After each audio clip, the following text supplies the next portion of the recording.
stream or for watching the recording. I've seen in some of the Facebook groups I'm active in that someone mentioned some time ago that they have already checked him based on the EES system, so like the entry-exit system. So it sounded a bit weird because I think I would know if it was already in effect. But I decided to do some investigation and bring you the latest news about this topic, because that's something a lot of you have been asking about and there is a big buzz about that. And it will actually pretty much change the way people travel to the EU. So I wanted to give you an update about how it really is now, what it is exactly, EES and ETIAS, and if it's already in effect, or if not, then when it will happen. So let's jump right into it. And I will be answering questions, but primarily about this topic, because this is not an open live stream as I do sometimes. This is a topical one. So I will be answering questions, but only if they concern EES or ETIAS. So now, what it is. There are two different things. The EES, which is entry-exit system, and the ETIAS, which is European Travel Information and Authorization System. They will kind of go hand in hand at some point, but there are two different systems and they will be even launched at different times. So first and foremost, they're not in effect yet. So, okay, maybe one step back. For whom it is even important to know about EES and ETIAS, because that's not definitely important for everyone. This only concerns those nationalities or nationals of those countries whose citizens have the 90 days visa-free stay allowance, let's say. So for example, if you are an American, Australian, Canadian, British after Brexit, and roughly 50 other countries, you can come to the Schengen area with no visa required for up to 90 days.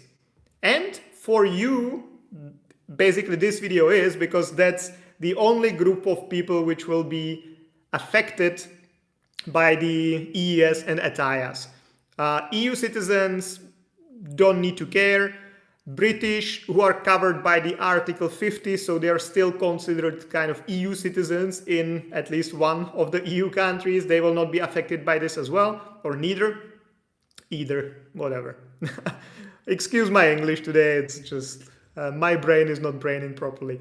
Anyway, so it will not also concern people who already hold a long-term visa or long-term residence permit in any Schengen country or EU country, or who have the permanent residence permit. So if we talk about Czech Republic, if you already have a long-term visa here, if you already have a long-term residence permit, permanent residence permit, you don't really need to worry about the ETIAS or anything, because you will be traveling using your passport and the visa residence card in your hand. So that's one thing. So basically this whole thing is only about those countries or citizens of those countries who can come to the Schengen area with no visa required for up to 90 days. So Americans, Australians, Canadians, British, New Zealanders, and like Mexicans, like other roughly 50 countries altogether. You most likely know if you're concerned or not. So now, EES, what it is, how it works, and how it works now. Basically, now if you want to travel, if you're from one of these countries and you can come to Europe for 90 days with no visa required, basically the only thing you need to do, or two things, is buy a flight ticket, board a plane. You don't really need to do anything else at this point. You just board a plane in your home country, say in the US, and then you land in Prague or Munich or anywhere else.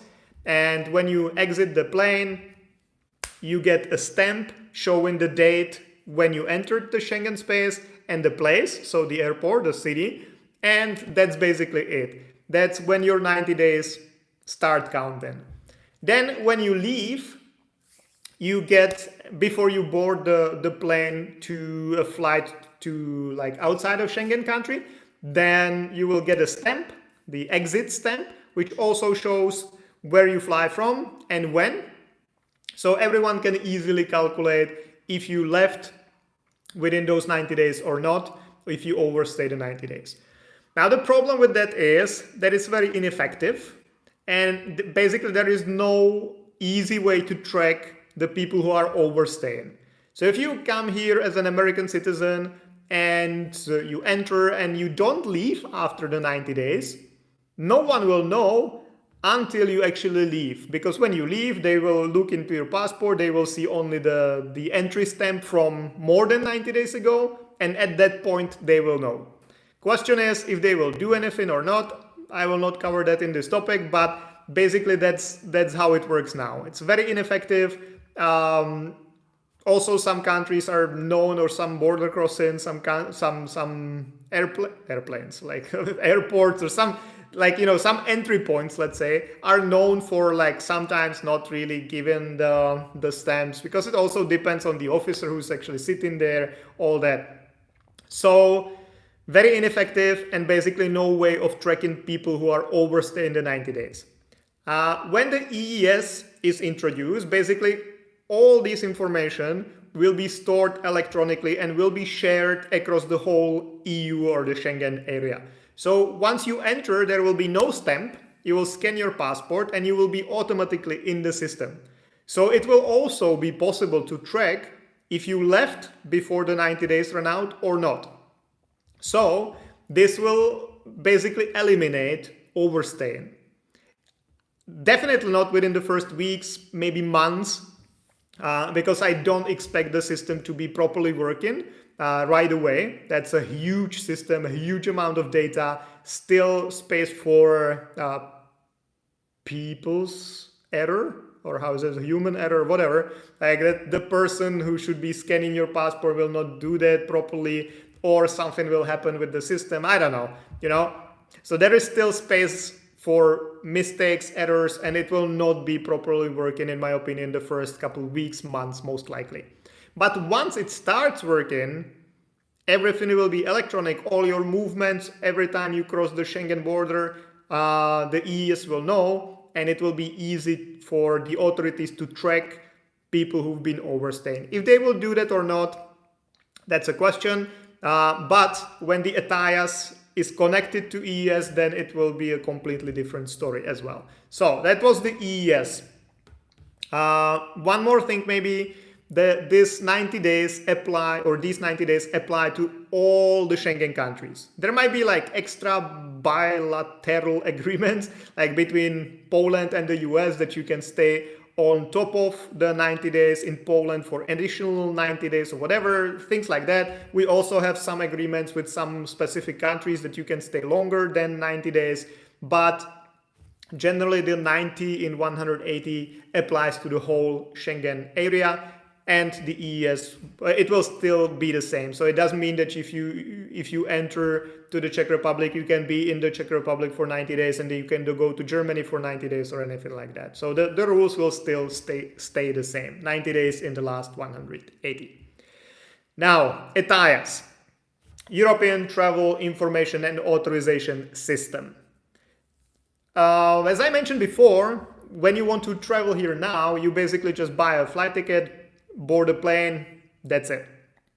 What will change after ETIAS happens is that first of all, the first step you will need to take is to apply for authorization to travel to the EU or to the Schengen space. So without the authorization, without the approved authorization, you will not be able, or you should not be able, to board the plane, or if they let you board the plane, they will not let you exit in that country. So you first need to go to a website, put your details in, it will process your application, and officially the EU says that most applicants should get the result within minutes. In some cases, it might take up to 96 hours, but that should be the most. Of course, there might be specific cases where they might request some additional documents or some additional interviews or whatever, so it might take longer, but for majority of applicants should be done within minutes or maximum 96 hours after submitting the application. Given the application is, or the outcome is authorization that you can come here, then you can book your flight tickets, board the plane, land in Schengen, and then because the EES will already be in effect, you will not be getting any stamp. You will just scan your passport. You're done. Then you leave, and you automatically you put the information into the system that you left, and the system will remember everything. The authorization should be valid for 3 years or until your passport expires, if that comes sooner than the 3 years. So you don't need to get the authorization for every travel. You will just get it once and you're good for 3 years. You just need to still stick to the 90-180 rule. So you cannot come here for more than 90 days in the last 180 days period. Yeah, now the situation is, or the plan is, that the EES will be launched first, and then ETIAS will follow 6 months later. Kind of makes sense because you first need to have like the borders secured before you can ask people to apply for something to cross the border. So it makes sense. The question is if it really will be 6 months later, or if it will be even more than that. We'll see. But once everything starts working together, the EES and the ETIAS, basically you should behave. Because now if you overstay the 90 days, most likely no one's even gonna find out. If they're gonna find out, most likely they will not do anything to you anyway. In the worst case scenario, which I've seen happen 3 times maybe in 13 years of this immigration career, they might ban you from coming back for some time, fine you, and that's it.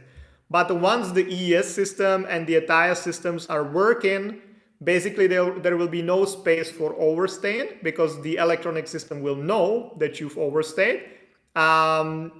And it might also influence your ETIAS, because if you've already overstayed once, it's likely your ETIAS will be cancelled, or if not cancelled, or the authorization, that will not be approved in the future. So if you decide to overstay anyway, you might never be able to come back to Schengen at all.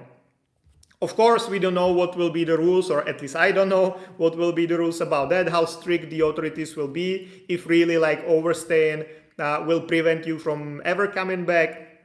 Hard to say at this point, but if they want to do it, the authorities, they will have the instruments to do that. So you will need to be really careful once these two become effective. Now that leads us to the question of when this will all be launched. No one knows. That's the answer. The official launching date is 2025. No further specification. But since it's already been moved multiple times, it's hard to say if it will really happen this year or not. If I should guess, maybe, maybe towards the end of the year for the EES, and maybe ETIAS 2026.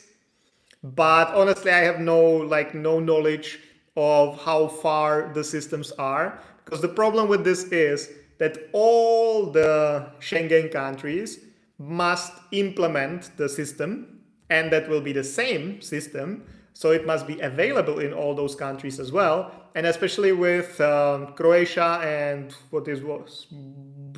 Bulgaria and Romania joining the Schengen space recently, those might be the weak points there, I think. So question is when this will all be ready in all the Schengen countries, or at least the external borders countries. We'll see about that. I would say that it will not happen for a couple more years. That would be my first instinct, knowing all the immigration, how the immigration works, at least in the Czech Republic. But it's been already postponed so many times, and now we have all the the electronic means, all computers and all that, that's so advanced that I'm kind of open to the idea that this will happen in 2025, at least for the EES.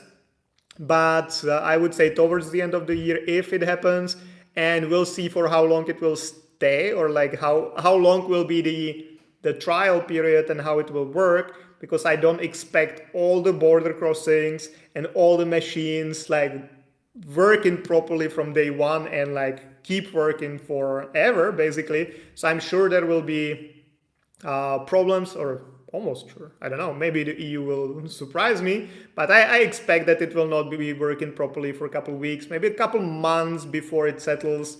And then that might potentially delay also the ETIAS. So I would probably say that it might start even more than 6 months after the EES, but it will be happening. So brace yourself and count with this.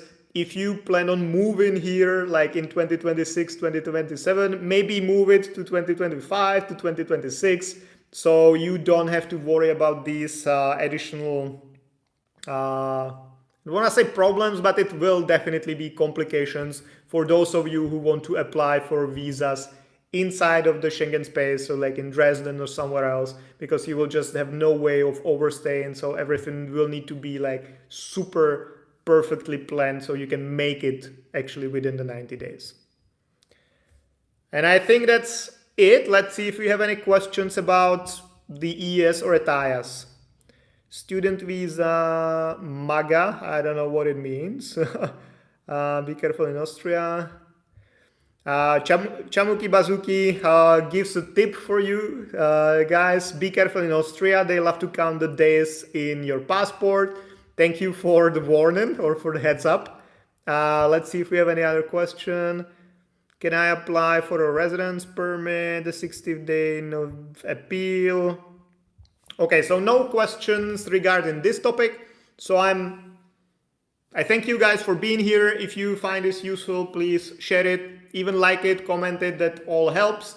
Draw more attention. And I will see you again on Thursday with another topic, or maybe an open live stream, I don't know yet. And then I will see you again Monday, Thursday, until the end of the world. Good night, guys. Bye-bye.